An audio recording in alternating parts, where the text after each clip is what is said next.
Picture this. You're a young shepherd minding your own business, taking care of your sheep. Suddenly, news breaks out that the Israelites are in big trouble. The Philistines are coming to destroy them. Everyone is scared and running away except for you. You stay behind with just 5 of your best friends and face off against this massive army. Believe it or not, that's exactly what happened to King David when he was just a teenager. Hey, welcome back to our channel where we bring history to life for you. Today we'll be telling you all about the amazing life of David, the second king of Israel. So grab your shepherd's crook and let's get started.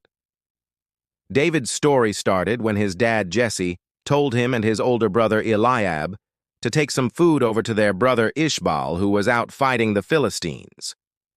On the way there, David heard the sound of trumpets and drums and saw a huge army approaching.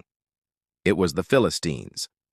David asked his brother what they were going to do about it, and Eliab said, "Me? What can I do? I'm just one person." But David wasn't so sure.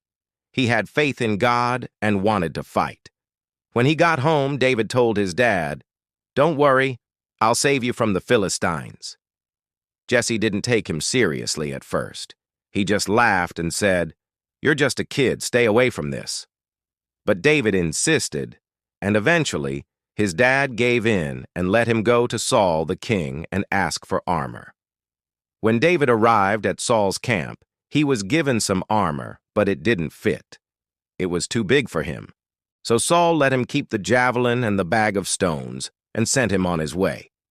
David ran to meet the Philistines with only these 2 things, and without even knowing what he was doing. David may have been brave, but he was also very smart. As the Philistine giant Goliath approached, taunting the Israelites, David selected a stone, put it in his sling, took aim, and let it fly. The stone hit Goliath right in the forehead, and he fell down with a thud. That's right. With just a sling and a stone, David defeated the giant. The Israelites cheered and attacked and ended up winning the battle. They finally realized how much of a badass David was. From that moment on, everyone loved David. He became super famous throughout Israel, maybe even more famous than Saul himself. And if that wasn't enough, he also became Saul's son-in-law when he married Princess Michal at Saul's request. But unfortunately, Saul's favor towards David didn't last forever. You see, whenever Saul went to war, a woman from his entourage would sing songs about his bravery. But now, the people wanted David to sing for them instead. As the music spread throughout Israel, even Saul couldn't help but notice. One day, he called David over and said, "You've become a famous musician and a hero, but don't get too cocky. If you think you're better than me because you beat that one giant, think again." From that point on, Saul tried everything he could to make David's life miserable. Sometimes he welcomed him warmly, and sometimes he wanted to kill him. David was so confused by all these mood swings, but while he felt bad for himself, he never gave up hope. He knew God had a plan for him. One day, Saul ordered his son, Jonathan, to kill David. But guess what? Jonathan liked David and didn't want to hurt him. Instead, he warned David about his father's plans and helped him escape. After hearing Jonathan's warning, David left the city and wandered around the desert for a long time. He made camps for himself and his men and lived like nomads. Sometimes he stayed with friends, and other times he hid in caves. One time he even saved a city called Jabesh Gilead from the Ammonite invaders. The people were so grateful that David liberated them that they gave him 2,000 soldiers to add to his own army. David's army grew larger and stronger every day.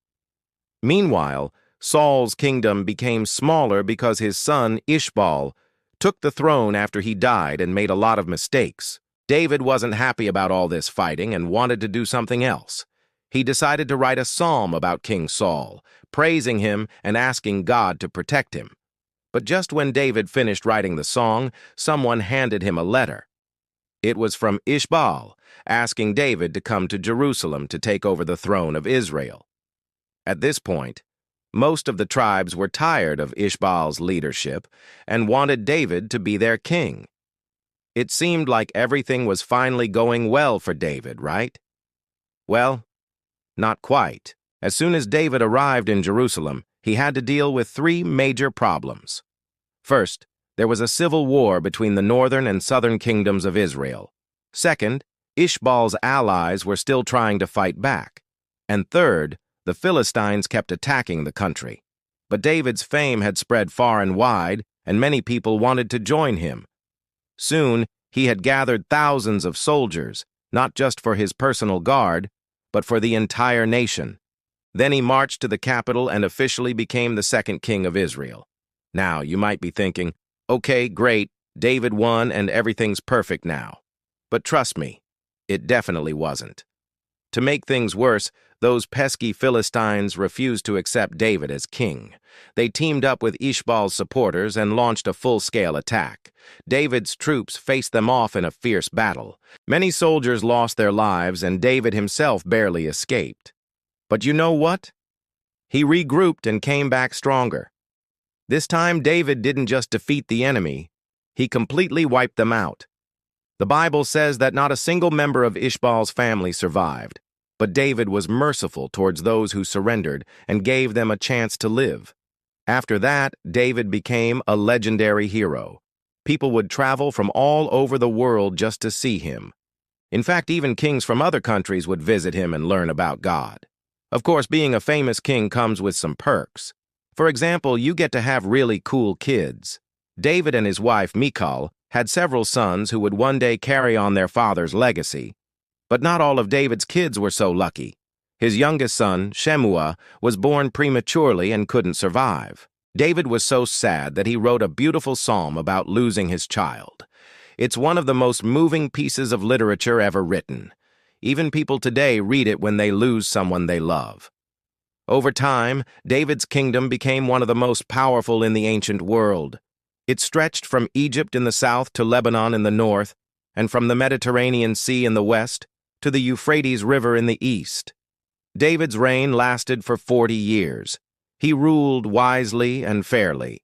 He kept expanding his kingdom and making alliances with other countries. When he got old, he passed the throne to his son Solomon, who continued his father's legacy. So let's quickly recap what we've learned about this awesome guy. David was a young shepherd who defeated the giant Goliath and became famous throughout Israel. He then served under King Saul, but when Saul became jealous of David's popularity, he tried to kill him. So David wandered around the wilderness for a while until he was called to become king of Jerusalem. After that, he had to deal with some civil war and rebellions, but he managed to defeat his enemies and establish his kingdom. He also expanded his territory and made his son Solomon his heir. Well, that's all the time we have for today's episode. We hope you enjoyed learning about King David's crazy adventures. If you did, please leave us a like and subscribe. And don't forget to share your thoughts and ideas with us. Who knows? Your comments might even inspire us to make an episode all about you. Thanks for joining us today, and we'll catch you next time. Don't forget to like, comment, and share this with your friends and family. And if you want to see more videos like this, follow for more Bible stories.